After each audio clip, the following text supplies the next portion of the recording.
آ جاؤ. ہاں جی. السلام علیکم سر. بائبل میں تبدیلیاں ہوئی ہیں.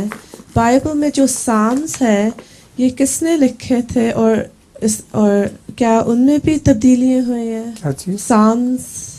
بائبل میں جو سامس ہے. کہاں سامس ہے؟